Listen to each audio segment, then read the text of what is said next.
Hello and welcome to this episode of the Israel Defense and Diplomacy Forum podcast, or IDDF as we like to call it. I'm here with you. I'm Benjamin Anthony, and I have the pleasure of basically being a guest on the show that is chaired and overseen by Professor Chuck Freilich, a former Deputy National Security Advisor in the State of Israel, also a professor at Tel Aviv University and at Columbia University, and a former long-time fellow at the Belfer Center at Harvard University. And it's great to be with you, Chuck.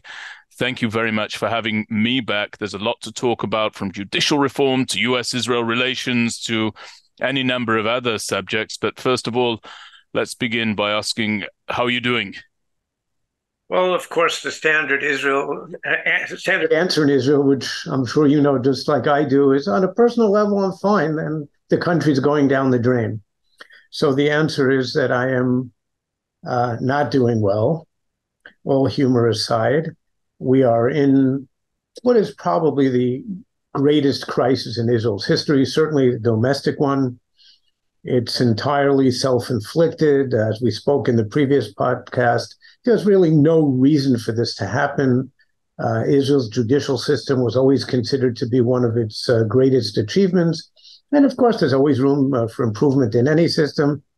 And for a variety of reasons, the current government decided to make this the issue of the first 6 months. And the fallout is already severe in a whole variety of areas. None of this is theoretical. It's already existent. Our enemies believe, and I believe correctly, that Israel has been weakened greatly by what's happening.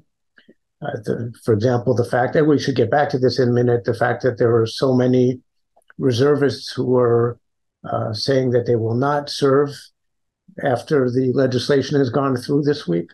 The passage of the law that would bar the Supreme Court from being able to strike down legislation or more correctly, governmental actions as being unreasonable. But the country is in a state of disarray. And some people speak of us being on the verge of civil war, and our enemies see it. So there was a meeting this week between Iran, Hezbollah, and Hamas, explicitly to discuss how they should take advantage of this situation. Our ties with the U.S. are in a crisis, and we'll come back to that in a minute. Moody's and other international financial institutions have downgraded Israel's rating, and the IDF, the defense establishment, may be coming apart at the seams. So whatever one thinks of the judicial reform process, I call it the judicial wrecking ball process.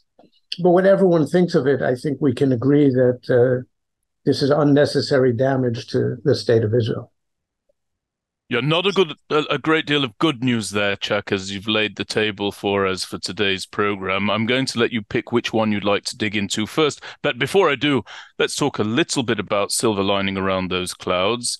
The State Department has announced that it has absolutely no intention whatsoever, despite the Chicken Little running around with hair on fire statements that are de rigueur in situations such as this. I say such as this, that's probably not the right phrase. We don't have too many situations where we have this level of internal domestic crisis in Israel, but regularly and often people will say, right, the United States of America is going to withdraw aid, or it's going to cease aid, or it's going to condition aid. The State Department has made an emphatic statement that expresses that it has no intention of doing so. That's the first silver lining that I would say. Second silver lining, people are talking about civil war. Yes, the demonstrations have reached a fever pitch. Yes, there is much criticism around the actions and activities, specifically of the Israeli National Police. That conversation is going to be ongoing. There will be investigations into whether or not sufficient restraint was demonstrated by the Israeli National Police when dealing with the opponents of the judicial reform. But there has not been a civil war, nothing like a civil war, in fact, to this point. In fact, Chuck, and I think that you're somebody who's an active participant in the protest movement, and I applaud you for exercising that right. I'm not somebody who participates in protests at all, under any circumstances, for various reasons. But I absolutely applaud your participation in the process and exercising that right, though I do not agree with you on the substance of the topic. But the fact of the matter is, and you can perhaps talk to us more accurately because you're a participant than I can speak, I think that these demonstrations and protests have been rather civil and rather a triumph of civility and civil protest. Do you agree with that? Oh, look, and I think you can even make the case that to a certain extent what we've seen in the last half year is actually Israeli democracy at its best. A government taking measures which a significant part of the population does not agree with, and people really coming out week after week to make their case. As a matter of fact, the numbers are unparalleled, to the best of my knowledge, in the history of any democracy. Not just in certainly in proportionate terms per capita, but in just about, not quite, just about even in absolute numbers. If you look at the largest protests in the US and the UK, I think there was one in the UK that exceeds the scale of the largest protest so far in Israel. And I don't think the US, which is somewhat bigger than the US, than Israel, has. But we reached a critical point this week because the legislation reached a turning point when the government passed the legislation, as I said before, which would bar the Supreme Court from using the reasonableness criterion for assessing government behavior, government decisions, government appointments. And this is something that it's always been on the books, but has become much more prevalent in the last 40 years, give or take, that the court has used it. As a matter of fact, the court uses it much, much, much less than the proponents of the reform have claimed. On average, they've actually used it once a year. So it's not really such a major thing, but it became the cause célèbre, the rallying cry almost, rallying right? cry. Mm-hmm. And what happened is that actually the opposition here, the protest movement, called upon their two doomsday capabilities, so to speak, for trying to fight back, and lost. Because here we saw all of the reservists in critical positions, pilots, the Air Force staff, the people who manned the command center, actually in times of war and in times of peace, but they're the guys who actually run the Air Force. Without them, it doesn't matter how many pilots and planes you have. And a significant portion of the intelligence community, cyber units, all the advanced technology units, a variety of elite commando units. So they say something like 10,000 reservists from the ground forces have said that they will not serve. And of course, among pilots, intelligence, et cetera, the numbers are far smaller, but their numbers in the army are far smaller. And the IDF and also, even as someone who is opposed to this refusal to serve, which is what I am, not only are their numbers far smaller, but of course the impact of a pilot is disproportionately greater. So I just want to add that in fairness to your argument and your viewpoint. Of course.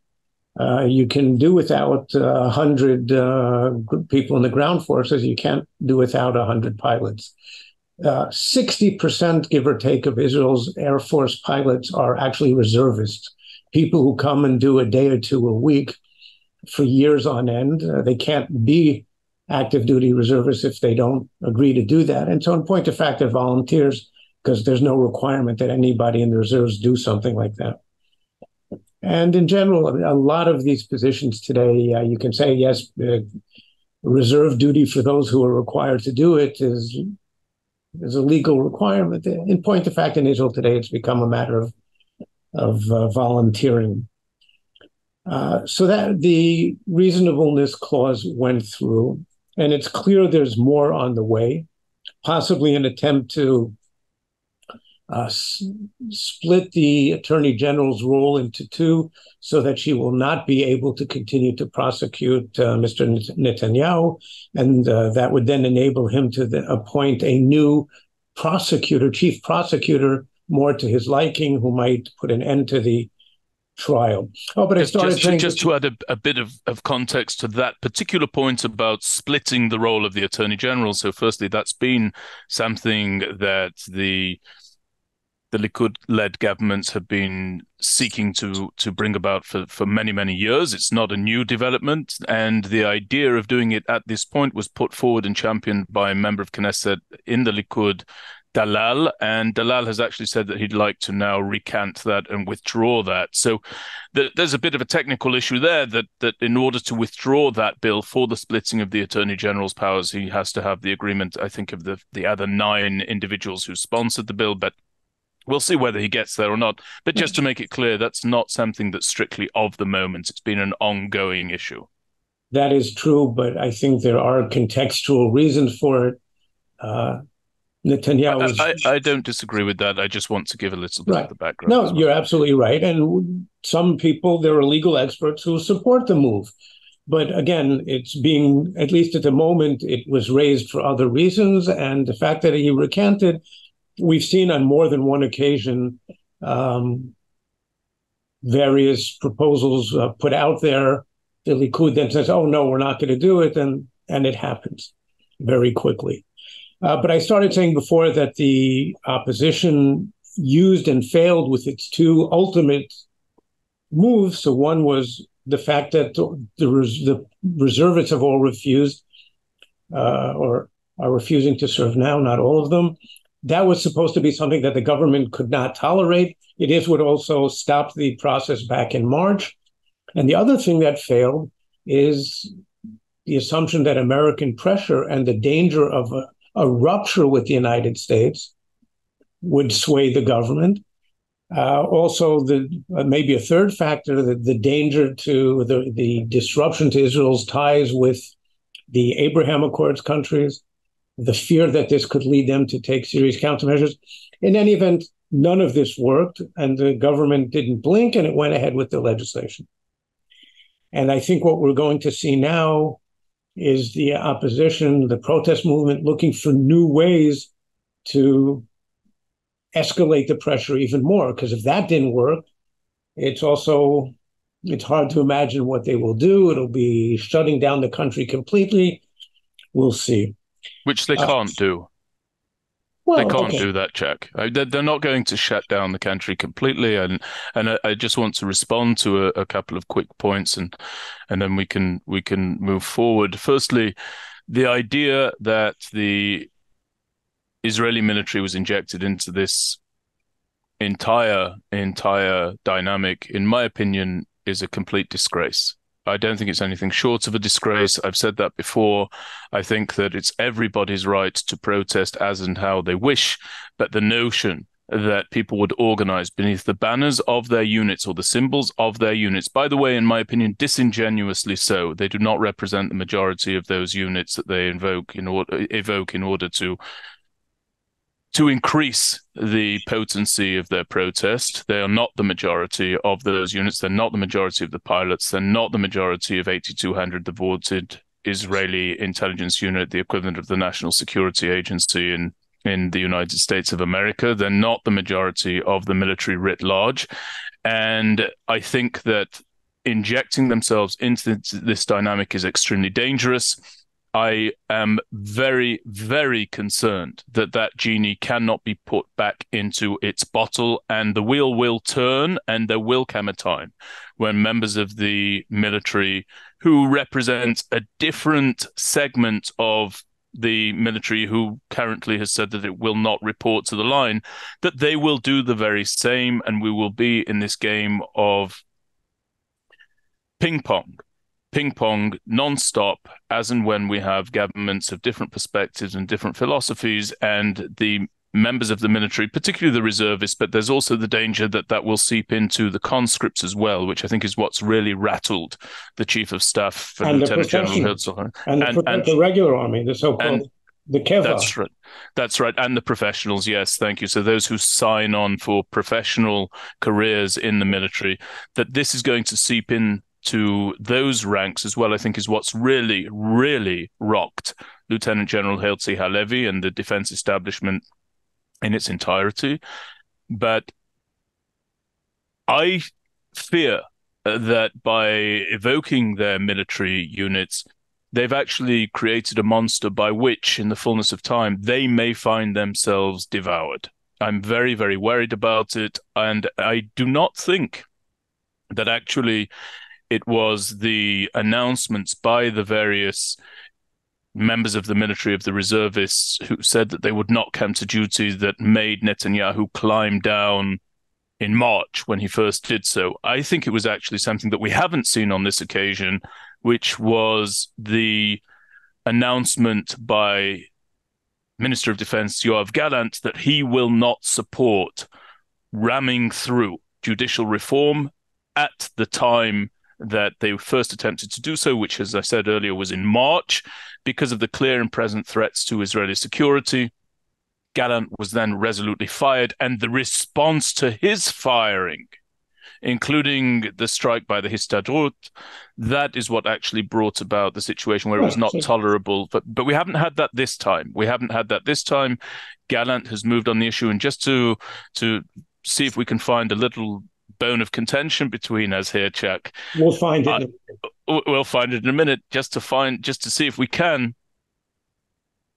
Look, you said that the government found military announcements intolerable. I think they did find it intolerable, but on this occasion they said we cannot possibly do anything other than ram this forward, because we dare not, as a government, set a precedent whereby the military is dictating to elected officials what they can and cannot do. And I listened to Prime Minister Netanyahu's opening statement during the cabinet, the briefing to the cabinet meeting that he held right after he was first hospitalized, after he fainted when he was out in the Kinneret. We're going back a couple of weeks now. And he came back and he said that he actually views these declarations of military refusal as the most dangerous threat to democracy. And once he said that, which we can debate whether it's true or not true, once he said that, I realized, okay, he feels now pushed into a corner. He's been left no wiggle room whatsoever. He is definitely going to barrel this through. And I'm afraid that I was proven correct. I don't think that he had any opportunity or option to seek any compromise whatsoever. And I think that the reservists overplayed their hand.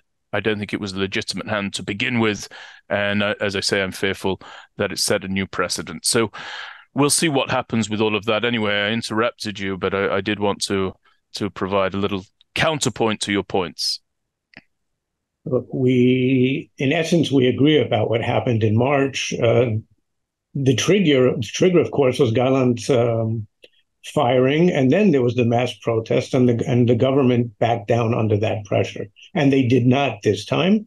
And you're certainly right that they made the case that we cannot give in to this kind of pressure from, it's not the military, from the IDF, but from reservists.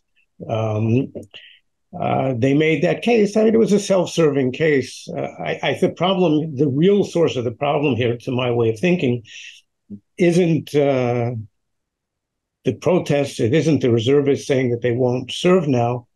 The problem is the government, which is ramming through changes to Israel's fundamental character as a democracy. And so far, they've only gotten through two pieces, but two pieces are critical. One is the reasonableness clause that we just spoke about. The other, of course, was the one back in January. I believe it was the first piece of legislation that this government actually got through, which was one which basically would bar the attorney general from being able to say that a prime minister is not fit for service and cannot serve.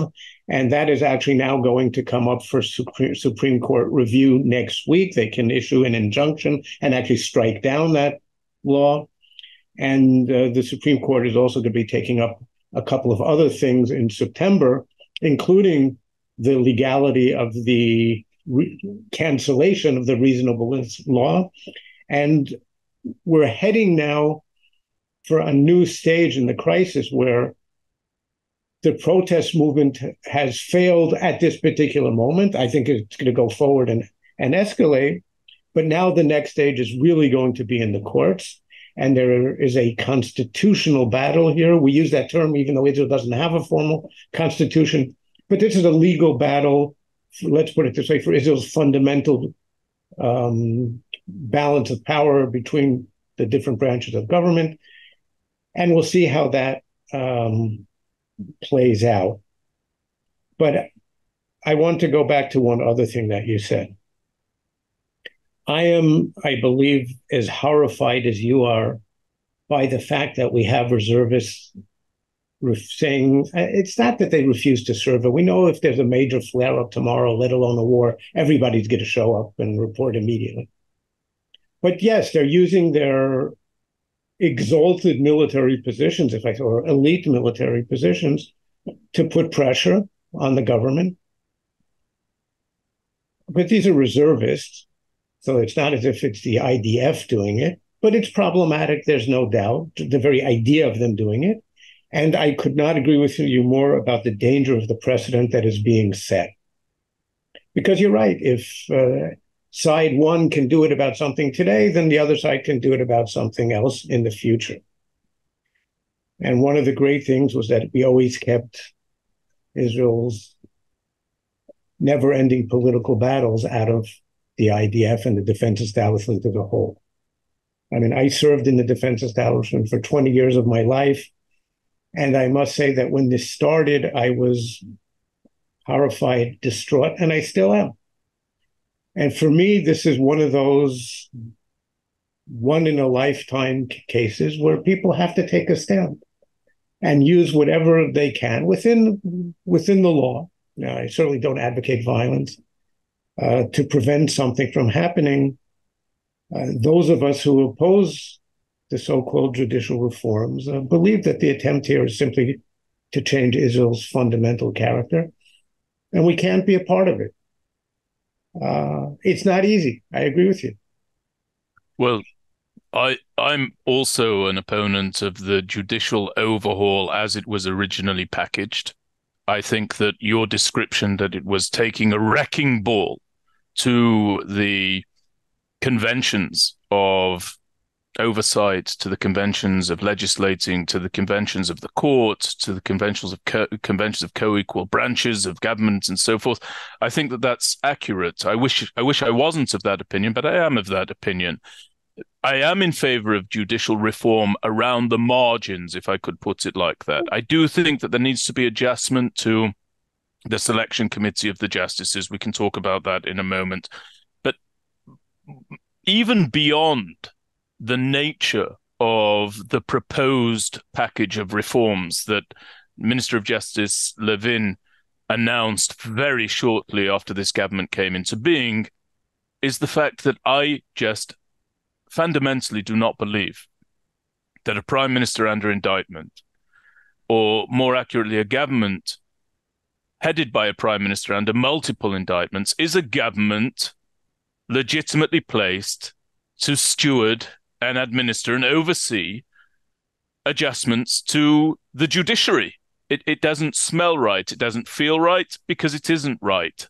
It may be connected to the prime minister's indictments and to his trial. It may not be connected to either of those things, but it just doesn't look right. It just is not done, and therefore it should not be done. And I think that this government's been far too slow to realize that they are not perceived by a very significant portion of Israeli society as the appropriate stewards of judicial reform. So I have an issue with that. But with that having been said, I do have to ask you, as somebody who is, as I say, very active in the protest movement, to what can this movement possibly escalate that would be within the bounds of legitimacy? What can they do that they have not already done? You've spoken about your horror at just the prospect of civil war. We've already seen various times where the protest movement has set bonfires in the middle of the streets. They've blocked off major highways. There's now friction that is escalating into violent confrontation with the Israeli National Police. I don't know to what else they can turn within the bounds of legitimacy. I don't know if they've crossed the threshold into illegitimate actions already. That's another discussion I'm not really going to have here today. That's one thing that I want to ask you. The other thing is I want to make it clear to our listeners. I don't think it's as clear cut as you've represented it, Chuck, with regard to the status of a reservist. There are some who are announcing that they're not going to report for duty, who are beyond the age of required reserve duty. So, in approximate terms, one's requirement to serve ends at about the age of 40. There are many, many people who continue to serve on into their 50s and even into their 60s. And there's real value to those individuals. For example, they have tremendous institutional knowledge. A good example for our listeners to be aware of is that regularly and often, when there's a conflagration with the Gaza Strip, former commanders of the Southern Front who actually operated and commanded inside the Gaza Strip bring with them a wealth of first-hand knowledge and information about what's going on the other side of the fence, and therefore they are looked to help the IDF to plan and to execute its plans. So that's one group. They are volunteers in every sense of the word. But then there is another group, and these are reservists who are required for duty and depended upon until the age at which their reserve duty obligations end. Those people are not there on a voluntary basis. I do not agree that that's voluntary. I believe that the more accurate description of that is mandatory service, but unenforced. Nobody is going to come to the door of those individuals, knock on that door, and schlep them out of their homes and tell them that they have to. Just to interrupt you for a second, they don't have to do that much service. There's nobody who can require a pilot by law to show up every week for a day or two. That's right. That's absolutely right. But there is another group within there. The protest movement is not exclusively on the military front. It's not exclusively defined as pilots and members of 8200. There's also this enormous movement, Achim Leneshek, Brothers in Arms. These are people who populate any number of units in the Israel Defense Forces. Those individuals, in many cases, are required for reserve duty. It is a stipulation that they participate in reserve duty. And quite frankly, they are playing a disingenuous game of words, a mischak milim, when they say, well, we're there on a voluntary basis. Not true. It is mandatory. It is not enforced. And I think that our listeners should understand the distinction between these tiers of reservists. The other thing that I just want to mention about the reservists is this danger that we have, and I'd like you to address yourself to it as a former Deputy National Security Advisor. I'm interested in your perspective here. Is this seeping into the ranks of the conscripts and the ranks of the professional officers? Do you see that's happening? Do you not see that that's happening? First of all, I don't think there's a productive discussion between us on how many people are actually refusing to serve and whether you said before that they're not a majority of the units. Since we don't have the numbers, they're not public.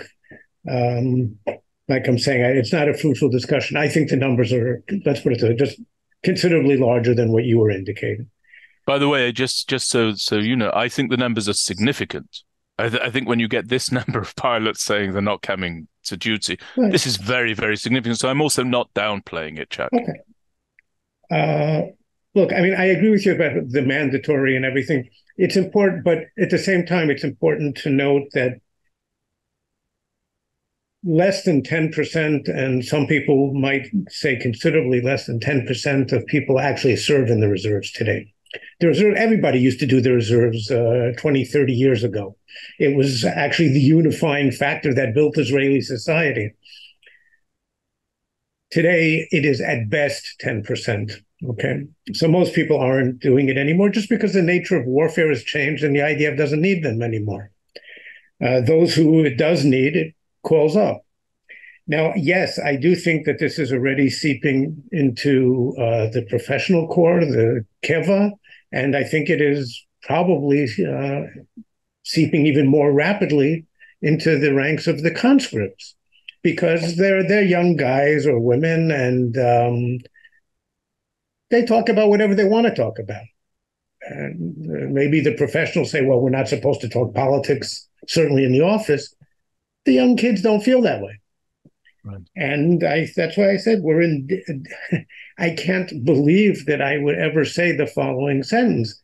I believe that we are in danger of the IDF coming apart at the seams, or at least maybe that's a strong set of words, but of seriously being downgraded in terms of its capabilities. The chief of staff and others are warning about the loss of cohesion of the IDF as a whole. And when you translate that down into unit level, you know from better than anyone else from your own personal service. I mean, in the end, people don't get up and storm enemy objectives because of ideology. They get up because they're part of a unit. There's unit cohesion. Their friend gets up, they can't let their friend get up alone. They've got to go and storm the objective along with them. All the studies show that it's that sense of cohesion, my buddy, that's in all armies. That's what gets people to stand up and do that, which is totally in conflict with their human emotions, which is not to do something. So I think we're in a very serious crisis. Again, I think this was something that was instigated by the government, and they should have backed down a long time ago because there's nothing that justifies it. I'm with you there, Chuck. When I'm with you, I'm with you. I couldn't agree with you more. This is not, by the way, when you listen to Prime Minister Netanyahu's speech when he returned as Prime Minister most recently, some 7 months ago, if I'm correct, this wasn't even mentioned in his list of priorities, and by the way, rightly so. It simply wasn't there. He wanted to do big stuff. He wanted to deal with the Saudi-Israeli rapprochement. He wanted to deal with the economy. Any number of things that he wanted to do. Iran. And you're completely right, at least for what my opinion's worth. Chuck, I say that you're completely right on that issue. I don't know that carries much sway with anybody, but you've won me over. One last thing about reservists before either we can move on or not. Because we actually have there are a number of topics that we want to. We've got a bombshell to talk about that we both just learned of a few minutes before this. Well, actually, more accurately, that you brought to my attention, which is really the way of it. But I just one last thing about the reservists. I really am troubled by what you said earlier, which is that everybody knows that if there is a war, all of these reservists who are currently saying they're not going to report for duty will report for duty for 2 reasons. Number one, battle readiness is an ongoing process. Absolutely. It's not as though and especially when you're at the top of military duties and requirements, it's not as though one can take off reserve duty, much of which oftentimes is training and practicing. It's not as though one can take off from reserve duty and come back and be ready to go. Even when you report for reserve duty, whether it be to go into war or whether it just be for a drill, it takes 3-4 days to become a soldier again. So the idea that everybody can just turn up, absolutely, to train again, yeah, that's what I'm saying. It takes time to train again. It takes time to tune up again. To give a colloquial term, a reservist arrives for duty with ring rest.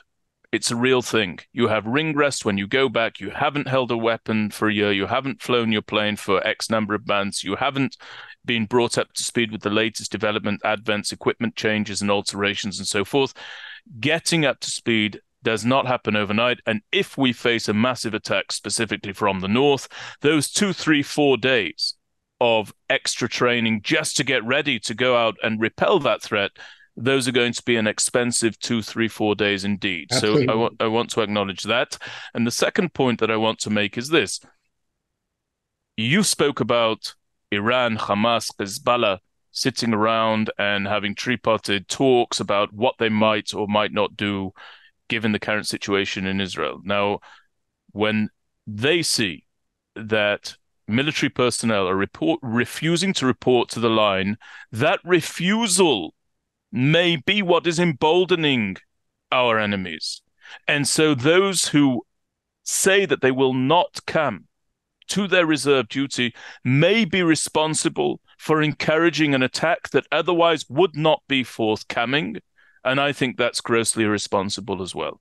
So I just want to mention those 2 points. Do you agree, disagree? Where are you on those? No, look, on the first, I couldn't agree with you more. We already see the IDF saying, well, so far the hit to the level of operational readiness is not so bad, but in another few days, another couple of weeks, absolutely. And you're talking about, let's say, ground troops who come and they need a few days.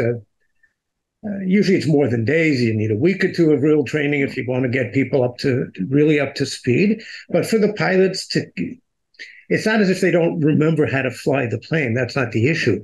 They train on incredible tactics, incredible scenarios that require honing your skills on a constant basis. And so if they don't show up for a couple of weeks, certainly, they're already beginning to lose a little bit of that fine touch. And if it starts becoming weeks and months, it becomes very significant. And I agree with you that, yes, I said they're meeting this week, Iran, Hezbollah, Hamas. I think they're rejoicing gleefully how Israel's tearing itself apart. And Nasrallah, the head of Hezbollah, came out with a statement this week to that effect. You're right that there's a danger here in what the protesters are doing. But again, I think we're mixing up the causal effect in the sense that the people responsible for this are the government, which is pursuing illegitimate policies. But let's go over to, as I was saying, there was an absolute bombshell that we both read very quickly before recording this. Another article this week by Thomas Friedman of the New York Times, who has been writing really a whole series of critical op-eds about what's happening in Israel and the U.S.-Israel relationship recently. Jack. What a surprise that Thomas Friedman's writing critical op-eds about Israel. No, I say critically important. Okay. Great, thank you. Critical in the sense that you said also, but the articles were of critical importance. And he sat with the president earlier this week and wrote an article a couple of days ago, the day before the legislation in the end went through, and the president, using rather strong language to try and do what he can as the president of the United States without intervening too much in Israeli politics, to say how misguided he thinks all of this is. But now he came out and he says, well, they had an hour and a quarter meeting in the Oval Office. He said, well, the president didn't just talk to me about the judicial overhaul. He talked to me about something else entirely. And that is that he's now sent his two senior Mideast officials to Saudi Arabia to talk to the Saudis about a package deal, which, if it went through, in many ways would be a win-win-win for all sides, for the United States, for Israel, for the Saudis, I think for the Middle East as a whole. But there are no free lunches, and there would be some considerable concessions also required by the different parties to this. None of the ideas here, and I'll set out what this package is in a second, none of the ideas are new. In other words, anyone who's followed the news in recent months has known that this is what's on the table. What is different is the president willing to really consider it and weighing apparently whether to launch a major initiative to get this through. And as I said, sending his two senior Mideast officials to Riyadh to sound out the Saudis. And the idea is that in exchange for Israel making some concessions on the Palestinian issue, major concessions, that it will never annex the West Bank, that no new settlements will be established, and no, some call it the illegal outpost, or the whatever the term for the outpost is, that they will not be legalized, and that some parts of Area C of the West Bank, in other words, the area that's under complete Israeli control, that some of that would be transferred to the Palestinians. So let me start off by saying there are major concessions required here of Israel, certainly from a right-wing government.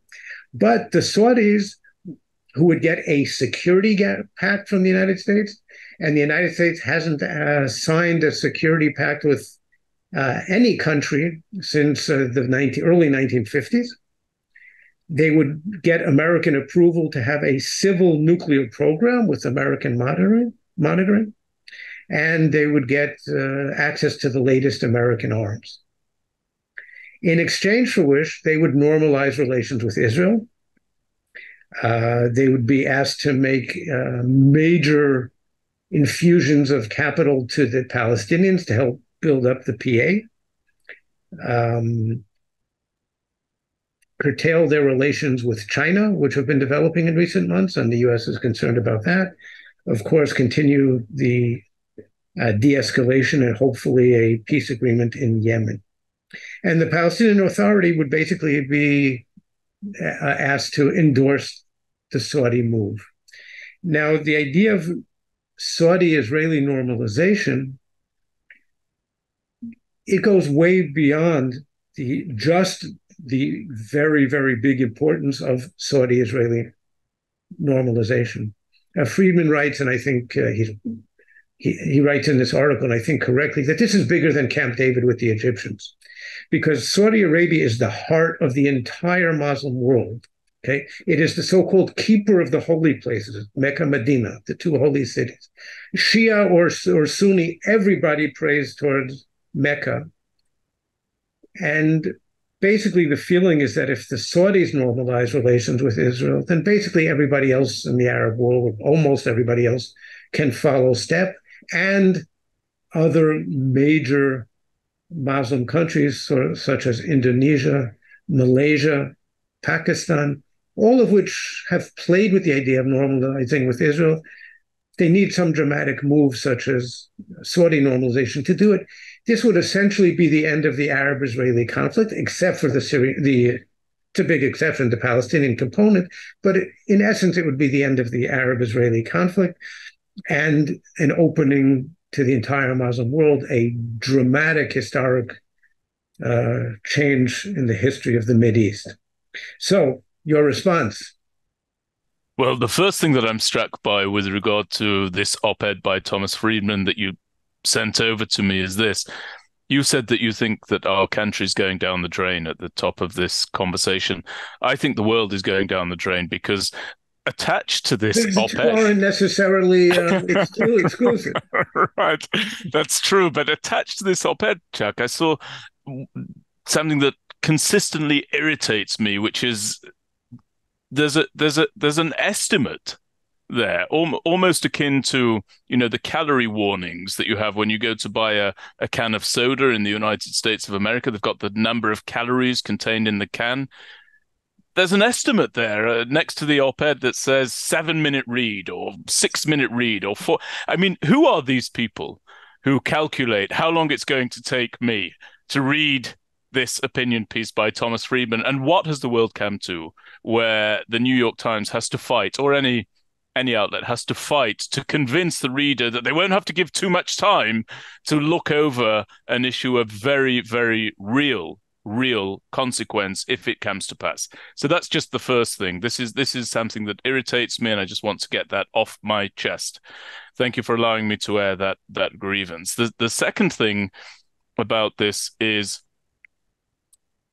I think that, first of all, I didn't appreciate the tone in which Thomas Friedman wrote. He almost wrote it as a challenge to, as I read it, a challenge to Ben-Gvir, a challenge to Smotrich, and he said, well, that would be a remarkable cabinet discussion to look at. How would Smotrich and Ben-Gvir react to the idea that they must forego the idea of applying Israeli sovereignty over Judea and Samaria in exchange for normalization of ties between the state of Israel and Saudi Arabia? I will tell you one thing. I don't think that they would hesitate to try and veto that at all.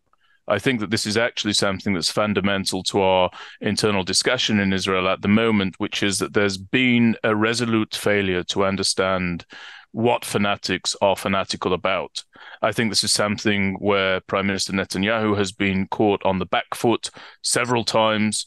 He's many times said that he is the individual who's grasping the steering wheel most tightly, that he is the man in control, that he is the man who's going to decide what the coalition does, that these coalition members joined him, that he did not join them, but that they joined him. And according to many analysts, none of that's correct. According to many analysts, actually, he's being pulled here, there, and everywhere by these extreme branches of the coalition, those being Smotrich and Ben-Gvir.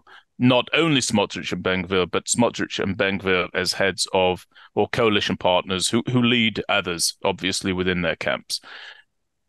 Now, when Thomas Friedman says that they suddenly wouldn't be able to resist the offer to normalize relations with the Saudis, I think that he's merely demonstrating, just like Netanyahu has been proven to be in the horns of, he doesn't understand just the degree of fanatical attachment to their ideology that Smotrich and Ben-Gvir have. They would oppose any such attempt at rapprochement if it came at the cost of Israel's presence in Judea and Samaria. By the way, just declare my hand here, as would I. But not because I'm an extremist and I'm a fanatic, but because this is something that I have been opposed to for as long as I've understood this subject. I do not believe that it's appropriate. I do not believe that it will bring about peace. I don't think it will bring about quiet. I don't think it's sensible. And I do believe in the Jewish people's historic, legal, and religious claims to that land. So I don't want to engage in double speak here. In terms of a broader rapprochement with the Saudis, firstly, well-timed. There'd be more than enough time to get the heavy legwork done in time for the US elections. I think that would be a great foreign policy achievement for President Biden, were he able to say that he'd brokered. First of all, let me say that I think what the president is doing is maybe living up to the old saying, never waste a good crisis. And if you don't like the way the table is set, well, reset it. And here, I think from the depths of the really unprecedented crisis that Israel finds itself in, and the crisis in the relations with the US and Israel. Now, I think we're in a process of crisis. The crunch hasn't come with the US, but we're heading there. And I think the writing is absolutely on the wall. And what the president is doing is saying, well, let me change the situation because what we've tried to do so far has failed. And he's weighing what are, from an American point of view, some rather excruciating decisions. And it's to give the Saudis a security guarantee, a formal treaty alliance with the United States. Again, I mean, the idea of the bilateral security pact is, like I was saying, none of the ideas are new. It's been on the table for some time now. But that would be an enormous decision for the United States. The U.S. doesn't, at the height of the Cold War, it was willing to guarantee other countries' security. And there is nothing a superpower or any state can do that is more than saying an attack against you is equivalent to attacking against me, and I'm going to go all out to help you. So this is a huge commitment for the United States, especially with a non-democratic country, especially, let's remember that this is a country which Biden came into office calling, what term did he use at the time? But a pariah or something. In other words, it was after the Khashoggi affair and MBS, the de facto ruler, the crown prince, who is a persona non grata in Washington. They haven't invited him. The president hasn't met with him in the U.S. And yes, there was the famous fist bump. Yeah. A huge commitment for the United States. Agreeing to a civil nuclear program with some sort of American monitoring, also a huge concession. Agreeing to give the Saudis the latest military equipment or to allow them to buy it. These are all major American commitments or concessions. But what the president believes, I think, is that he's resetting the table. I agree with you that the Ben-Gvirs and the Smotriches will not accept this. I think the Likud isn't the old Likud of anymore either. It's also become a rather radical party, and a considerable portion of Likud may not accept this. So I think what's going to happen is that this will bring the coalition down if Netanyahu agrees to pursue it. On the other hand, it will allow, or certainly create the room for people like Benny Gantz and even Lapid to potentially join the coalition. So a new coalition without the radicals, Uh, they haven't wanted to. I think they probably could have joined the.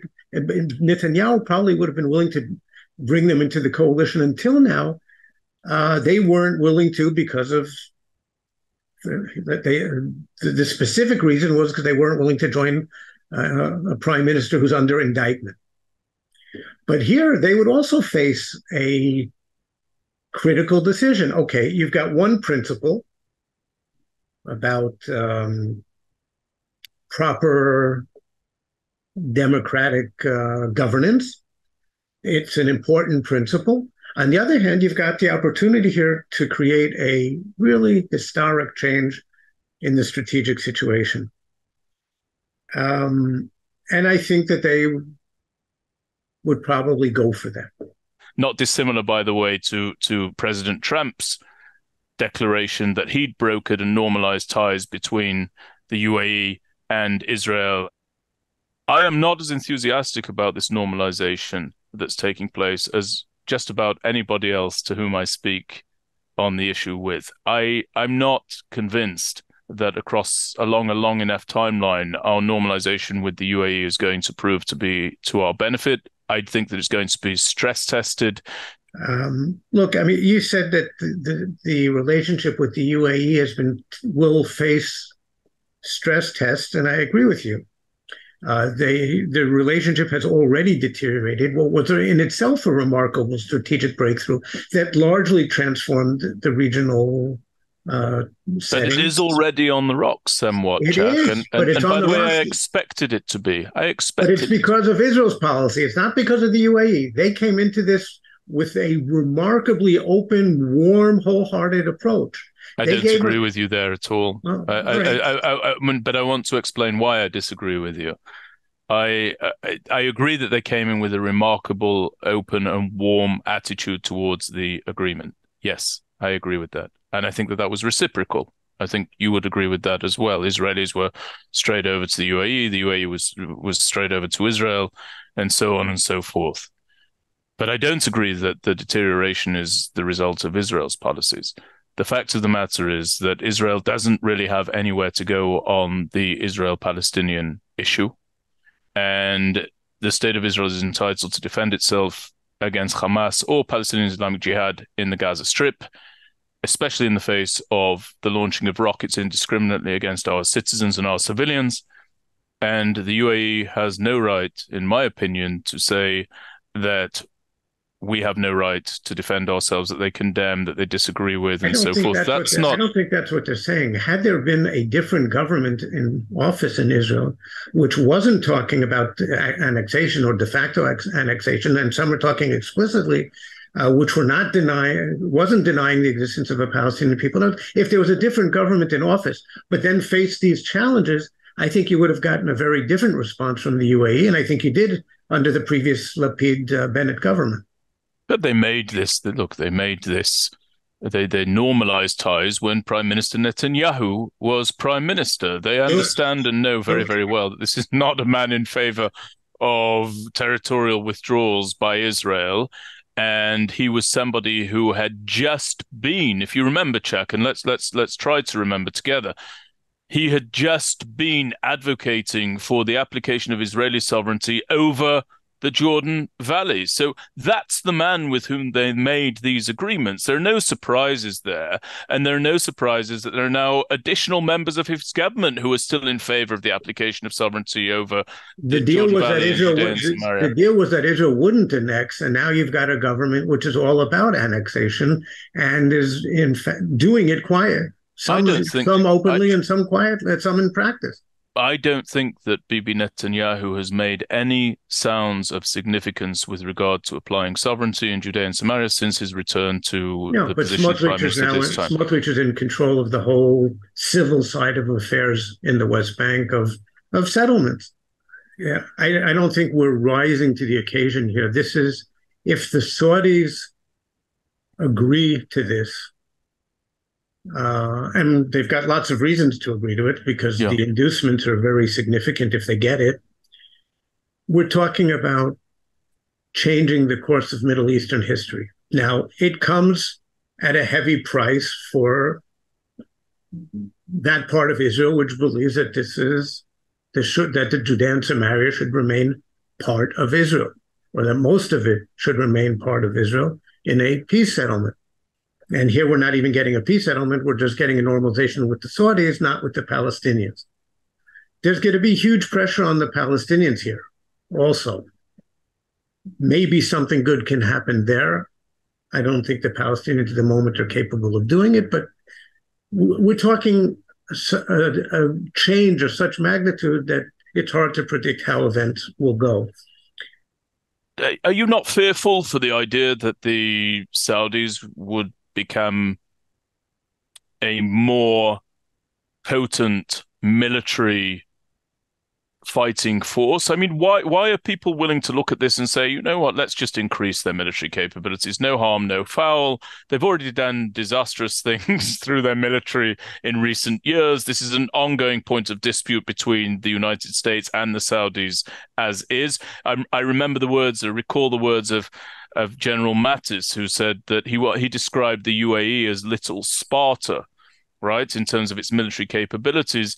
But then there was a counterpoint to that, which was that if we arm the UAE, we might be actually creating a little Frankenstein. Couldn't we end up creating something of a Frankenstein's monster with the Saudis if we see, because within what Friedman has spoken about, incidentally, and you haven't touched on this, but I'd be very pleased if you would do, because I think you've got unique insight here, is Israel's ability to raise objections. Right?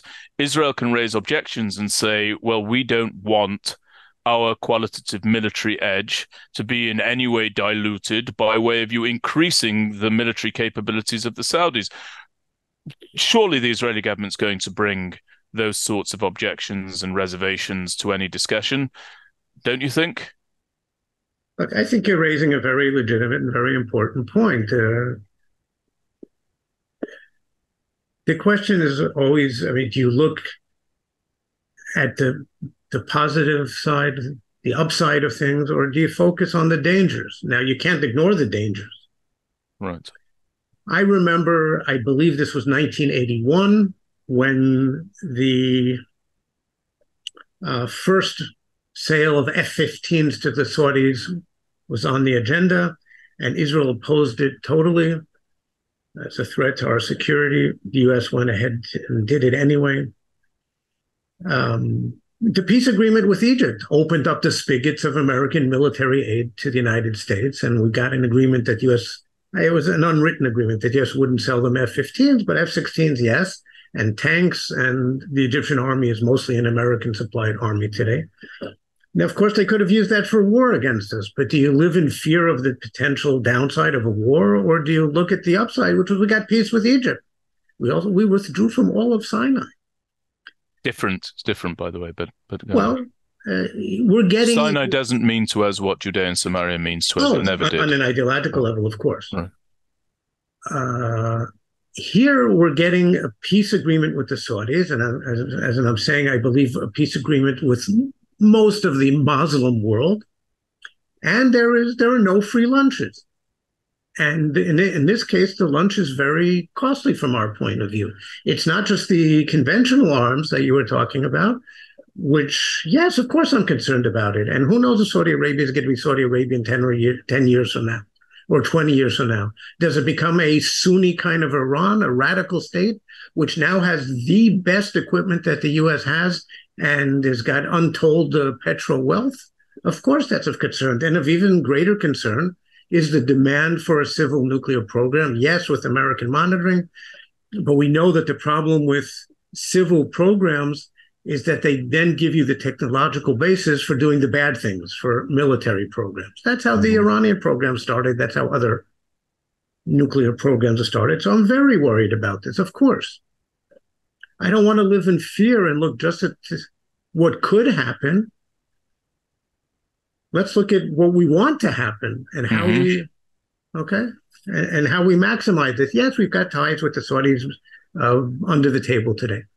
If we now have a peace agreement with them, business people going back and forth, and it's with the UAE, we tie into the greatest financial centers in the world that they're putting billions, tens of hundreds of billions into areas where we have so much to contribute, whether it's high tech generally, it's cyber, it's what's a cyber, no, excuse me, what's the term for high tech agriculture today and high tech climate change? Smart climate change, smart agriculture. They're pouring billions into this, and we could be part of this. Okay, Israel is a well-to-do country today. We could probably become one of the couple of richest countries in the world. Now, again, it's not life isn't all about money. And for people for whom maintaining our control or even sovereignty over Judea and Samaria, this is a huge concession. I agree completely. You have to make a decision. I mean, this is a once in a lifetime kind of choice. One of the things that Friedman's saying, as you've already mentioned, is that there would need to be real movement on the Palestinian issue from Israel's point of view. I don't think that anybody at all can, one, pressure the Palestinians into making any agreement whatsoever with the states of Israel, including the Saudis. I think it's been shown over time, and I don't see any reason to expect that to change. And number two, the states of Israel, in my view, cannot and should not, but most importantly out of those two, cannot bring about a two-state solution. And therefore, the stipulation that in order to normalize relations with the Saudis, Israel would have to preserve the conditions for a two-state solution, I think that that's just a complete non-starter. I think it's already foreclosed. I celebrate, unfortunately, the fact that it's foreclosed. I lament the fact that a different alternative has not gathered momentum and been put forward by an Israeli government, which I think any responsible Israeli government has a duty to do. But I'm not sure that this has legs. We'll see what happens, but I think we've said enough on that subject. I'm deeply turned off by the political system in Israel right now. And by the way, I wanted to talk about this at the start of the program. Let's not go into it now, but just a little bit of food for thought. Everyone is focused on reforming the judicial system. I think there are other elements of Israeli society that need reform. I think we need reform in the Knesset. The whole parliamentary system in Israel needs overhaul. At the very least, we need term limits. Surely that is more important for us to remedy than what's going on with the judiciary. That's the first thing. The second thing, I think we need to have a serious conversation about the military. I'm extremely proud of the Israel Defense Forces. I'm a veteran of the Israel Defense Forces. You're a veteran of far longer service than my own in the Israel Defense Forces. This is an organization that we love and that we cherish. With that having been said, it's got an outsized influence on life in Israel writ large, and I think it needs to be discussed. It needs to be analyzed. I think that there's groupthink that has settled in the upper echelons of the Israeli military, and I think that needs to be a discussion. We're not going to have it now, but I do think that there needs to be a discussion about that as well.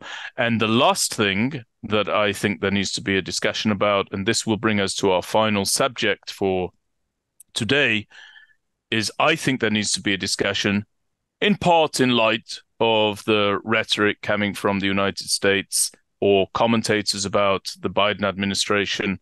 I think there needs to be a good hard look at whether or not it's time for the state of Israel to diversify away from the United States of America. I personally think, and this is the subject on which I'd like us to close, but it by no means has to be our final say on the matter, I personally think that the relationship between the State of Israel and the United States of America would be far more productive, far more durable, and far more to Israel's advantage. And I say that as an Israeli, I'm not an American. Far more to Israel's advantage were both parties to know that they are there at will. That they're not there because they have to be there, otherwise they've got nobody else, that they are there at will because they wish to be there. And incidentally, on that note, that is why I believe Prime Minister Netanyahu, among other things, is absolutely right to be going to China. It's his job, it's his duty, it's his responsibility.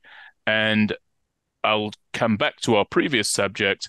We saw the Saudis used to great effect with regard to maneuvering the Americans, to great effect the fact that they had potential other allies. They did it in a pictorial sense. They did it through diplomacy that cozied up to the Chinese, the Russians, you name it. I think that Prime Minister Netanyahu is absolutely right to go to China. And I think that it will help to show that we too have options. We don't have a replacement for the United States of America. I treasure the friendship and the alliance with the United States of America. I do not think that it has any equals astride the world stage whatsoever. But when we start to hear talk of conditioning aid, when we start to hear talk of withdrawing from Israel, all sorts of other things, probably time to diversify. What do you say? I think diversification is a value in its own right.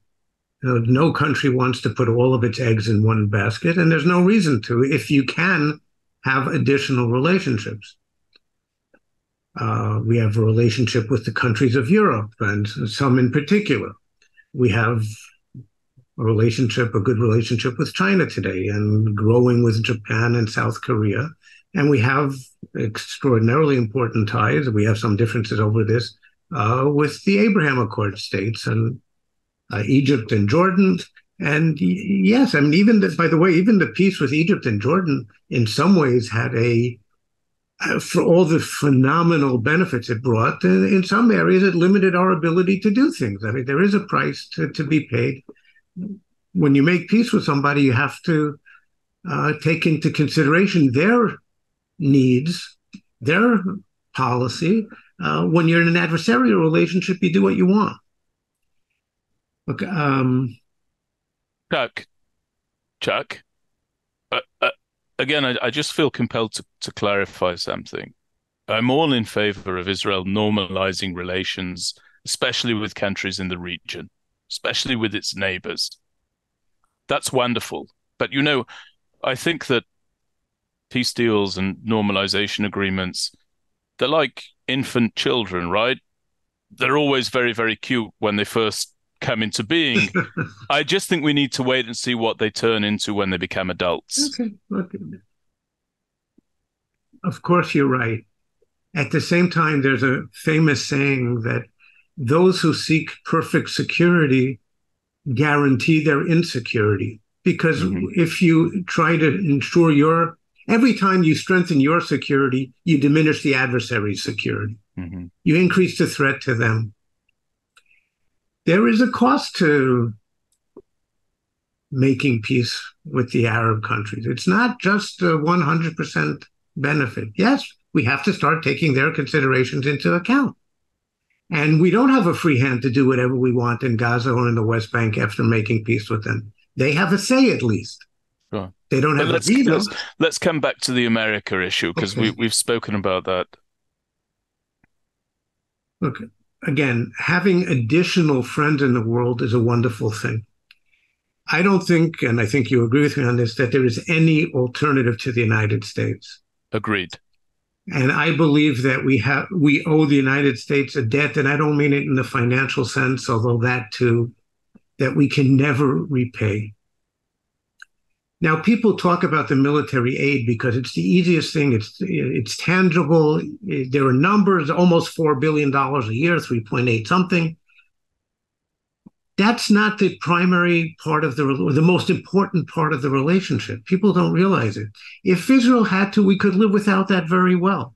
The new government, and maybe we'll disagree about this, they are wasting billions on all sorts of unnecessary things that if they weren't doing that, and I'm not talking about settlements in the West Bank, which you can legitimately disagree about.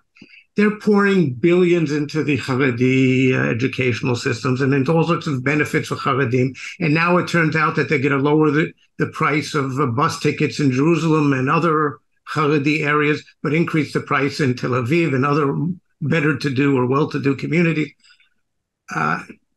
There are outrages costing us billions being done daily. We can do, if we have to, we can do without American financial aid, without the $3.8 billion. Military Yes, aid. Not, yes. it's not, we don't get any economic aid No, not from the economic. I'm United States. talking the financial value Aspects of it. of the Okay. military aid. Okay, Okay? fine. The dollars, the $3.8 billion. Mhm. It's 1% of the GDP. It's 3% of the national budget. If we had to, 3% isn't an easy cut. We could do it. Yeah. The real point is that there's nobody else out there who would sell us the weapons. And if they were, it's certainly not the quality of the American weapons. And that's only the beginning of the story. It's the guarantee of resupply in times of crisis. It's the fact that not only has the U.S. financed Iron Dome and other defensive systems, but in times of crisis are already agreements with the U.S. that they will send Aegis ships and other means to help bolster Israel's defensive, the air defense systems. Okay. There's the strategic cooperation. We do joint planning for how to address 101 different scenarios. We don't always agree on how to do it, but we do joint planning. The U.S. prepositions munitions in Israel that we make use of. Joint training, all sorts of exercises. Okay, Israeli pilots flying with American pilots together, testing the best techniques, how to do things. Okay. It's the intelligence cooperation. Now, I don't think I'm saying anything secret or sensitive when I say that without the cooperation with the American intelligence system, Israel's intelligence capabilities would be greatly diminished. I'm using cautious language. Cyber cooperation, same thing. Cooperation between commando units doing joint training. Then there's American diplomatic support for the peace processes, for normalization, for establishing ties with countries around the world. There's the fact that the U.S. provides a cover for Israel in every diplomatic forum. People don't realize that if it wasn't for the American veto in the Security Council, the state of Israel would have been under comprehensive international sanctions decades ago over the Palestinian issue, over the various wars and military operations. And by the way, Israel, according to foreign sources, is a nuclear power. We would have been the subject of severe sanctions over that, again, had it not been for the U.S. So I think there's been a lot of loose talk in Israel in recent years. Well, we don't need the U.S. anymore. We can go ahead on our But you own. agree I haven't said that, and No, I no, don't no. say I'm that. not. I'm not you. But well, certainly not. But we have to take this relationship as something which is almost sacred. It is a pillar of our national security today. It is certainly, let's say you've got the IDF's military capabilities, which are directly related to the relationship with the United States. You've got the will, the determination of the people of Israel, and you've got the United States. Those are the three pillars of Israel's national security. So to do anything that undermines it is, to my way of thinking, an error. I have no problem with the prime minister going to China, just the opposite, China and anywhere else. Okay. But when you're doing it in a way which at least indicates that you're thumbing your nose at the U.S., whether intended or not, that's the impression created. That's how it's interpreted. What is he supposed to do in this scenario? He hasn't received an invitation to the White House. Okay. I don't know if he's likely to receive an invitation to the White House anytime soon. Right. There's talk about a potential sideline meeting at the United Nations General Assembly in September. I'm not sure that even is going to happen, given the most recent piece of legislation. You also think it may not happen. Okay, so he's received an invitation to go and visit China. How exactly is he supposed to go and visit China, which I believe is his absolute duty as Prime Minister of the State of Israel, in a manner that is not deemed as a smack in the eye of the American president, who is not inviting him to the White House, which Prime Minister Netanyahu views as a smack in his own eye by the American president? There's no good way of doing it. There's no good way of doing it, but it would be a grave error not to go. Again, not because China's a replacement for the United States. It's not. And Bibi Netanyahu does not need to be schooled by anybody in the vital importance of the US-Israeli relationship. But he does have a duty to go. He does have a duty, in my opinion, to look into diversifying. I do believe that the relationship between Israel and America, as I said earlier, would be stronger were both parties to know that the other member of that alliance has options on the table. And I don't agree that he's doing this in a way that is particularly offensive to a US president. I think he's doing it at the moment that the invitation has arisen. China might be, but Netanyahu's not job is his job is not to manage when the Chinese invite him. His job is to press Israel's interests abroad. And just a couple of other things that you mentioned, and then I wanted to make a quick point about the current relationship between Israel and the US. Number one, the guarantee of resupply. I don't view it as guaranteed. I view it as a great intention, but it's not necessarily guaranteed. There are two occasions that come to mind. Number one was the refusal temporarily of the Obama administration to resupply Israel with munitions for the Iron Dome. You'll remember I believe that was in Operation Protective Edge. It was 2014. I think that Yes, happened. but there's debate whether there really was a refusal or not. I accept that. I don't think the record is clear on that one.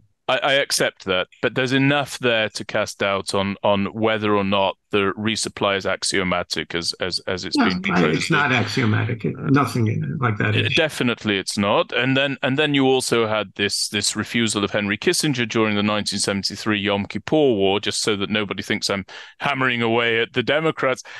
Henry Kissinger, then Secretary of State under Richard Nixon, was very, very slow to resupply Israel. Of course, dynamics were very different back then, massively different back then, but again, not axiomatic. There are some who say that he did so only because Golda Meir ultimately threatened to use the nuclear option because Israel was about to be defeated, destroyed, conquered. Say your part, Chuck. I don't think that's what happened there, but okay. But you do agree that there was hesitation for a resupply. There definitely was. I think it took the U.S. 3 days when Israel was actually saying for the first day or two that we don't need things, we're doing fine.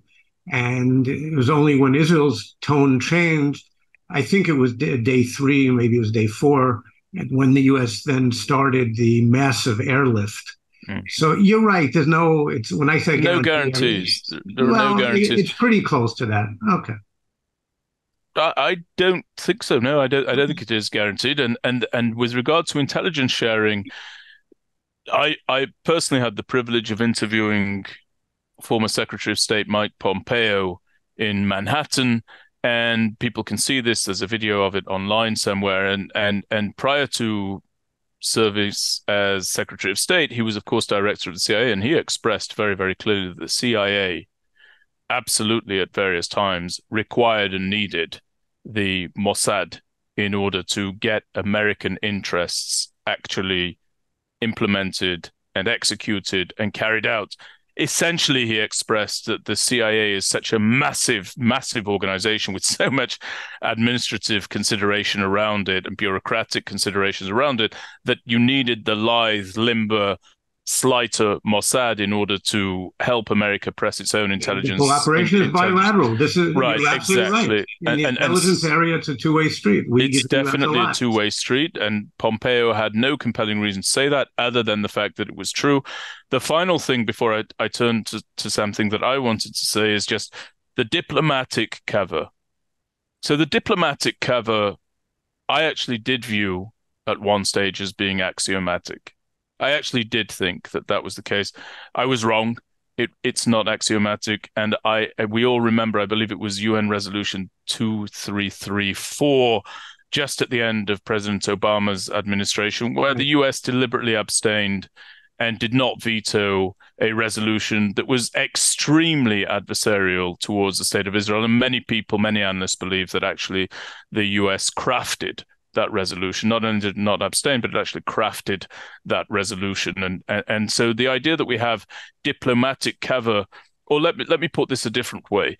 If one of the main reasons to continue the composition of the US-Israel relationship is that for reining ourselves in certain areas, we get diplomatic cover in international fora, I'm not convinced that that is in place as once it was. I think that there's been a great change, a great sea change in terms of presumption of diplomatic cover in international fora by the United States of America. But I want to just make one last point, and then, Chuck, I think we should probably draw our conversation to an end for this episode.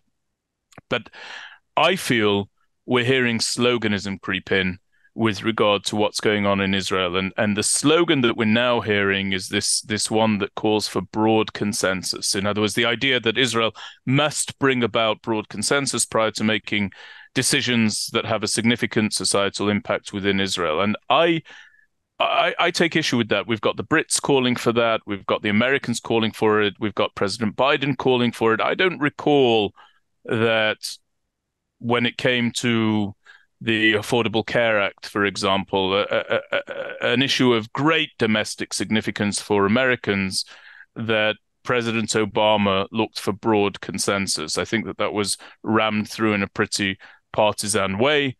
Of course, President Biden was then Vice President Biden. So the idea that Israel has to show broad consensus, I don't know that that's necessarily exemplified always by our closest allies. And another fine example of what I'm saying would be what took place with regard to Brexit under then Prime Minister Boris Johnson. This was not a decision that enjoyed broad consensus, but yet it did come about and it did come to pass. And despite, as we spoke about at the top of the discussion, I want our listeners to be aware of this, despite the idea that there's now going to be a fundamental recalibration of the American attitude towards the state of Israel by the United States, as Thomas Friedman suggested in his op-ed. I just want to read a quick quote out for everybody. And this comes from State Department spokesperson Vedant Patel. He said, quote, "There is not going to be any cut or stoppage of military aid, and that is because our commitment to Israel and our commitment to Israel's security is ironclad.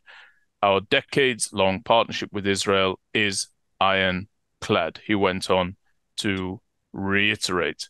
Now, with that having been said, the US gives roughly $3.8 billion a year to the state of Israel in military aid, which, by the way, 75% of which is spent on US munitions.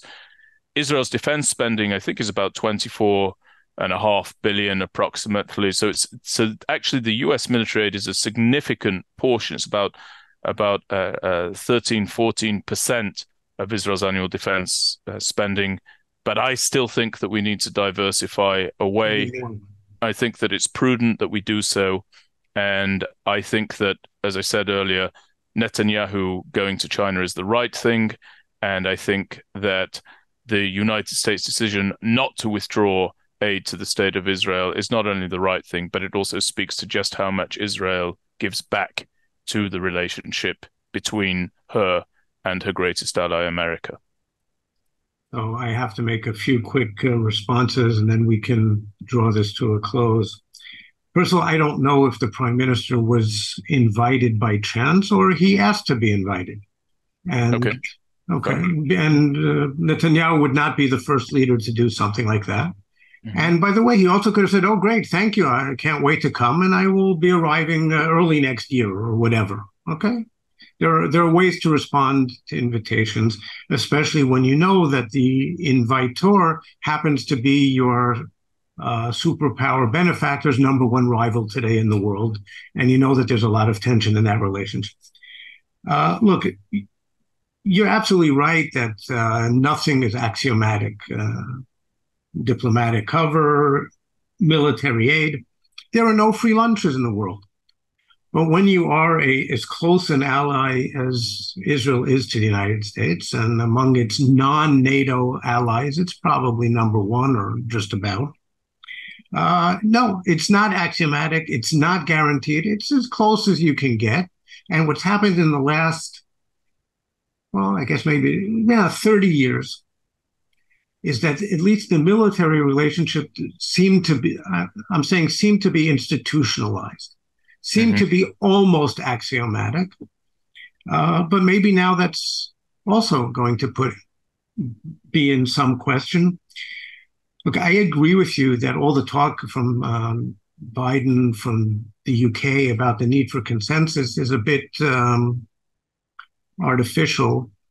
It's not that they're so concerned about the consensus. What they're really concerned about is that Israel's fundamental character is going to change. And paradoxically, they're afraid of losing the relationship with Israel at this point, especially the United States, because the American investment in Israel, and I don't mean just financially, is so huge that they can't allow themselves to let Israel go in these directions if they can possibly prevent it. The fact that the State Department spokesman said, of course, ironclad commitment, and there will be no cut in aid. Of course he said that. Nobody expects him to say anything else today. I mean, that's the palliatives that are always used. That's the what's it called? Not the iron. Those are the firm statements that everybody always says. The unbreakable bond. The boilerplate is the word I was looking for. Mm-hmm. I think that people who don't understand that we are heading for a potential crisis in the relations with the United States, that this is we're about to hit the Titanic's iceberg. And if we don't take important steps to prevent that from happening, then we're going to find ourselves in a bad position. Our good fortune that we have a president as pro-Israel as Mr. Biden is. You can disagree with his specific policies, but the man is a true friend of Israel. It comes from the heart. Let's go beyond the formal statements and look at what's really happening. And I don't think it's good. But maybe this whole idea that we talked about at length before, this potential initiative that Friedman is talking about, that could reset the whole thing, including the relationship between the U.S. and Israel. And I agree that we may be heading to a crisis for any number of reasons. I see crisis. By the way, I've been talking about that and thinking about that for years. I don't feel secure in the nature of the relationship between Israel and the United States of America. I never have done, but I want to feel that way, right? I want to feel that way, and I believe that we can come to a situation where I would feel very secure and assured and reassured of the friendship. Let's talk next time. I don't think we have the time for it now, but what would make you feel reassured? Because I'd be happy to discuss it. I'd be more than pleased to discuss it. But given that fact, given what you've said, and given my agreement that we may be heading to some sort of a crisis, I underscore my position, which is that is a moment to diversify. Okay. Not to destroy, not to walk away, not to water down, but to diversify with a view to strengthening the relationship from a mutual position of independence. And with that, I just have one last comment, and then I think that I'll have to go. Unfortunately, when you spoke to me about how fearful you are for our country much earlier on in this program, it jarred me. It jarred me because I know who you are. I know your commitment to Israel. It's something that I could only hope to emulate. I know how long-standing it is. I know how much of yourself and to what degree you've put the best of yourself into the good fortune of the country. And for me to hear someone like you speaking that way is very saddening to me. I do hope that things will turn around. I do hope that the ship will be righted and steadied, and I hope that we'll find ourselves very, very soon sailing on calmer waters towards, by the way, a far brighter shoreline outcome and destiny, and that will be our hope.